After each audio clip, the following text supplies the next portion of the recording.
Is it at all possible that the way I sometimes react to people is their karma and not due to the fact that I'm in a really bad mood?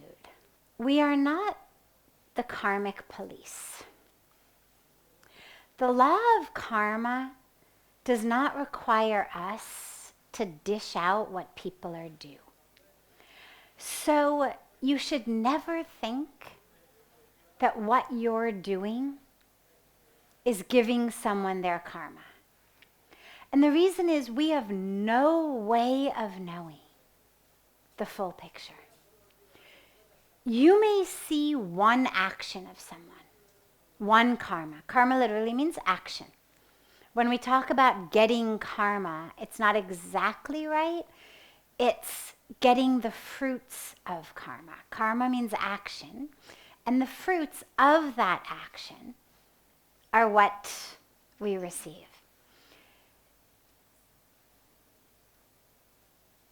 The role of dishing out what people are due is not our role.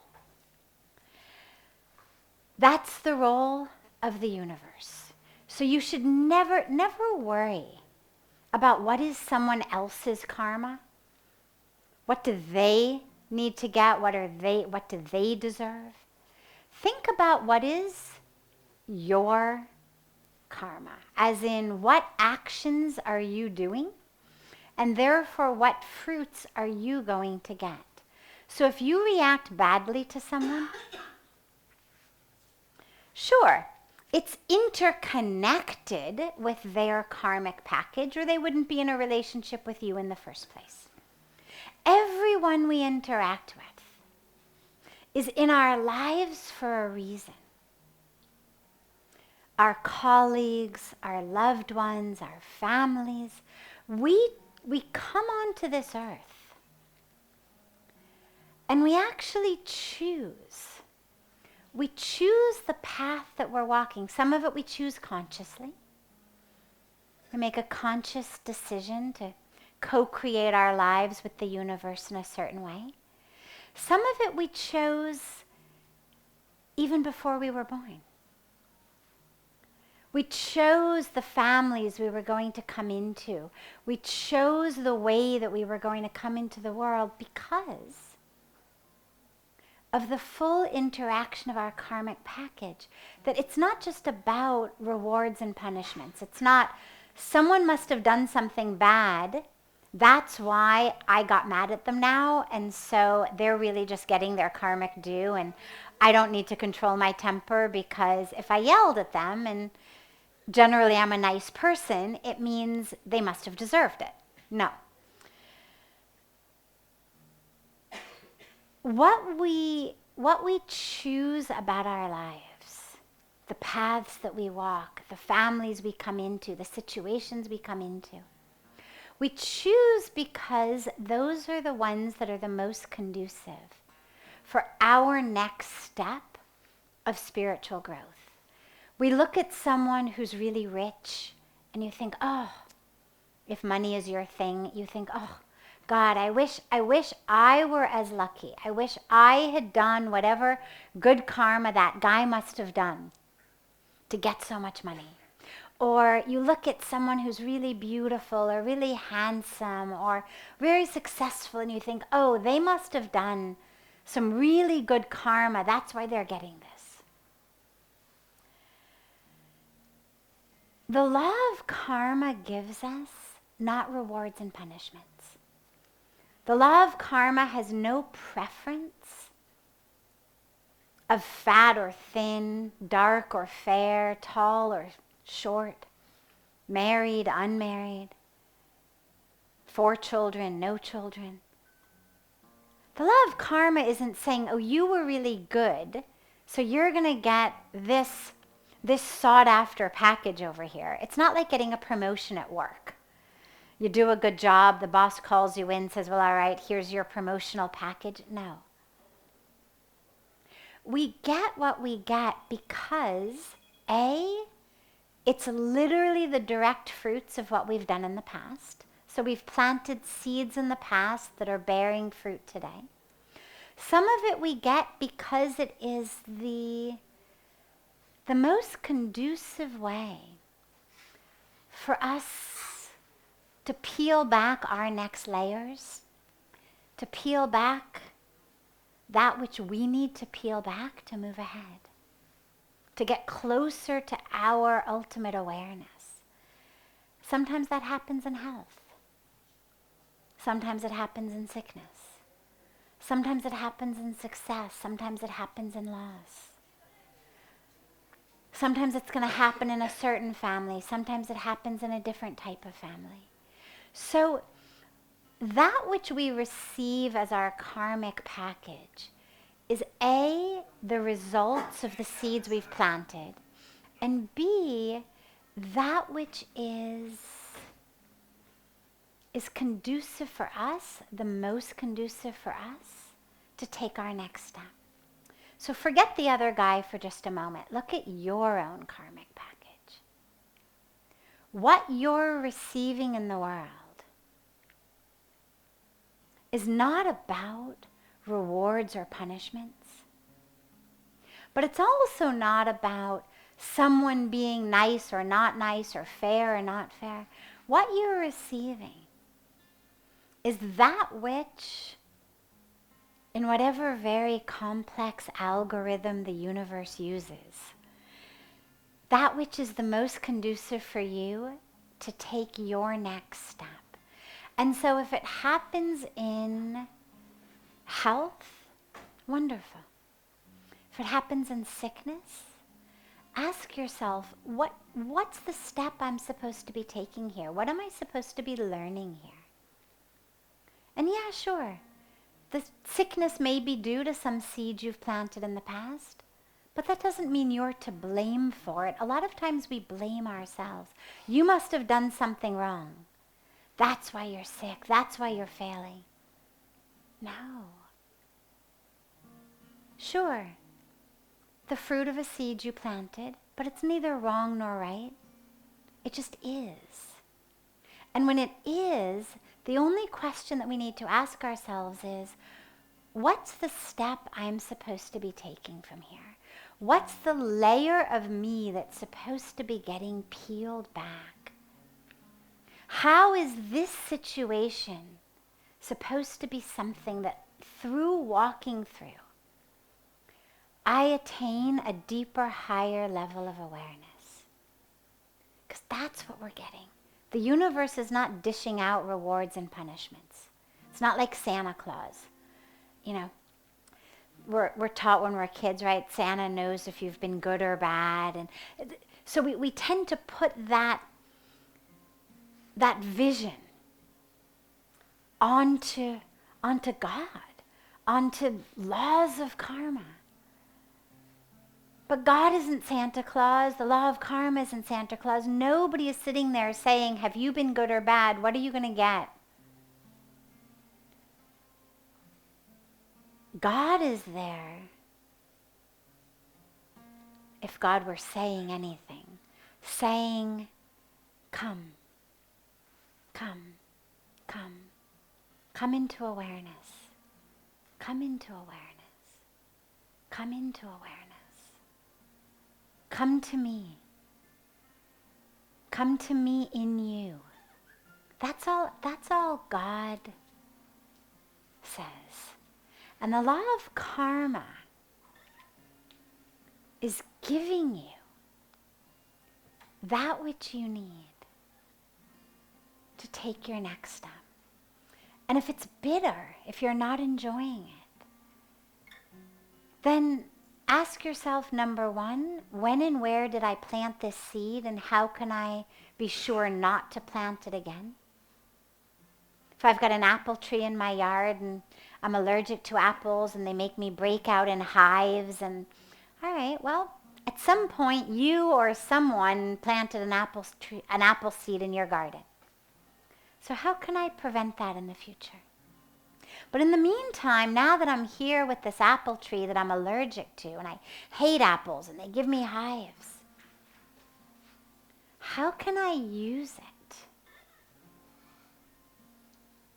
can I use it? So my prayer, instead of my prayer being, oh God, turn this apple tree into a peach tree. Oh God, wave your magic wand. Give me the peach mantra so that I can chant the right mantra. And instead of this apple tree that I hate, I could have a peach tree that I would love. Instead of that, the prayer is, oh God, can you help me overcome this allergy to apples? And if not, oh God, can you help me see the beauty in this tree I'm allergic to? So that maybe I find school children who are able to come by after school or on weekends with baskets and pick apples. Or, oh God, can you teach me how to make applesauce and apple pie so I can take it and feed others? That's the prayer. So going back to the question, if you're losing your temper at people, that's your work to do. Never, ever, ever think, I'm just dishing out their karma. This is one of it's a great example actually of the brilliant rationalization of the ego. The ego is so good. It takes all these spiritual terms as we use them and then uses them to rationalize for you to keep acting exactly the way you've always acted. For you to live exactly the way that you've always lived. But it takes these terms so that the way that you've always acted now sounds very spiritual. So instead of I lost my temper because I have no control over my temper, I lost my temper because I have issues with anger. I lost my temper because I have issues of control and issues of expectation, and I lose consciousness. Instead of that, suddenly it becomes, I lost my temper because it was your karma to get yelled at. And if you hear yourself saying things like that, that's a really good way to say, all right, here. Okay, Mr. Ego or Miss Ego. Nice that you've come to pay us a visit today, but not so fast. I'm not going to believe that. But it's very, very brilliant the way that the ego works. I can't tell you how many people when I first took vows of sannyas, vows of renunciation, of celibacy, how many people from the West said to me, celibacy? But India is the land of the Kama Sutra. Like, what do you mean? What do you mean celibacy? This is the land of sex and, as many positions as you can and as many partners as you can. And it's enlightenment through sex, right? The Kama Sutra. And then, of course, you say, well, how much do you know about the sutras?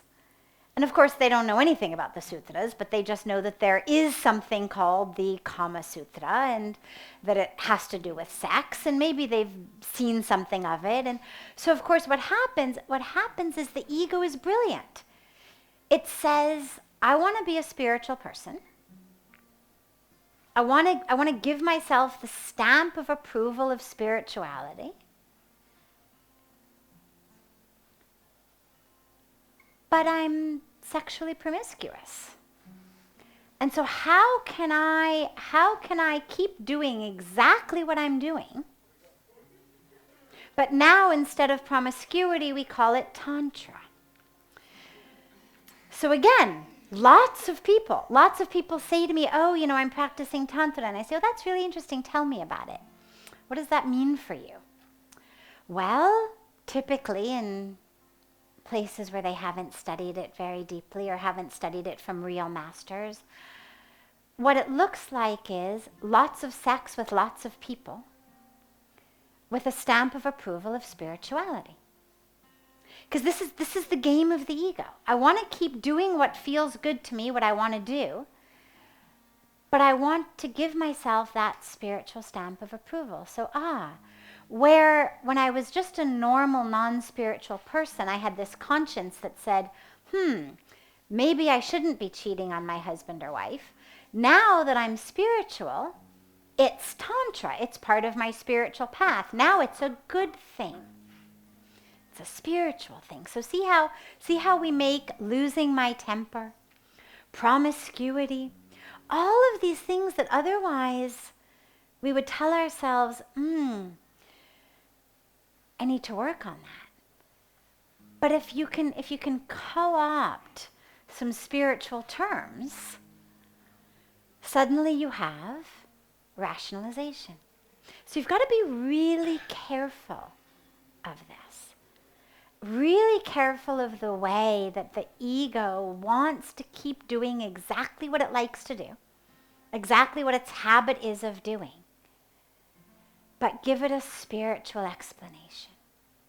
And the truth really is, internally you know. You don't need me to tell you. Internally you know. And this is where we need to really go within and figure out how to tease away the voice of desire, the voice of fear, the voice of indoctrination, the voice of laziness, the voice of our subconscious identities, to have the courage to look at them. Nothing is bad. Lust isn't bad. It's just ignorant. It's identifying with the body rather than the soul. Anger isn't bad. It's just a pattern that you've gotten into, and now you get yourself out of it.